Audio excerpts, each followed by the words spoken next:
দীর্ঘদিন সংস্কারের অভাবে বেহাল দশা মাগুরা থেকে শ্রীপুরগামী আন্তঃসড়কটির। খানাখন্দে ভরা সড়কটি দিয়ে চলাচলে চরম ভোগান্তি পোহাচ্ছেন হাজারো মানুষ। প্রায় ঘটছে দুর্ঘটনা, গতি কমার পাশাপাশি বিকল হচ্ছে যানবাহন।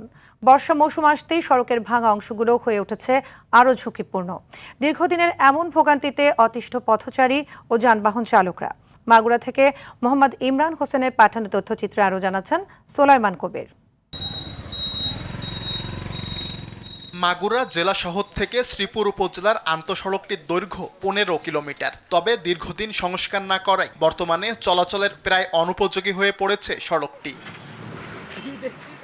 স্থানীয়দের অভিযোগ, বছরের পর বছর ধরে সড়কের বেহাল দশা চললেও সংস্কারে নেওয়া হয়নি কোনো উদ্যোগ। সাময়িকভাবে গর্ত ভরাট করলেও মিলছে না সমস্যার স্থায়ী সমাধান। বর্তমানে জায়গায় জায়গায় পিচের কার্পেটিং উঠে বেরিয়ে গেছে খোয়া, তৈরি হয়েছে ছোট বড় গর্তের। এতে বৃষ্টি নামলেই বাড়ছে দুর্ঘটনা। চলাচলে চরম দুর্ভোগ পোহাচ্ছেন রোগী, স্কুল কলেজের শিক্ষার্থী সহ সাধারণ মানুষ। যাতায়াতের সময় ও যানবাহনের রক্ষণাবেক্ষণ ব্যয়ও বেড়েছে উল্লেখযোগ্য হারে। প্রতিনিয়ত আমাদের গাড়ি ভাঙতেছে, দুর্ঘটনা ঘটতেছে, ঠ্যাং ভেঙে যাচ্ছে, ইঞ্জিন পড়ে যাচ্ছে, বিভিন্ন সমস্যায় আমরা ভুগতেছি।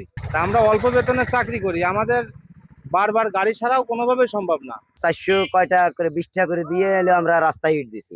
সরকার যাতে আমাদের রাস্তাটা কমপ্লিট করে দেয়, ভালো বানানো দেয়, এটাই আমরা চাই। শীঘ্রই সড়কটি সংস্কারে আশার বাণী শুনিয়েছে জেলা সড়ক ও জনপথ বিভাগ। আমরা অলরেডি ঠিকাদার নিয়োগ করেছি। ঠিকাদার অতি সত্বর কাজ শুরু করবে।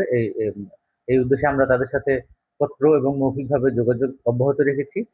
তারই পরিপ্রেক্ষিতে গতকাল ঠিকাদার তাদের সাইট পরিদর্শন করেছে। আমরা আশা করছি অতি সত্বর তারা কাজ শুরু করবে। শুধু আশ্বাস নয়, দ্রুত সড়কটি সংস্কারের দৃশ্যমান অগ্রগতি দেখতে চান ভুক্তভোগীরা। সুলাইমান কবির, RTV।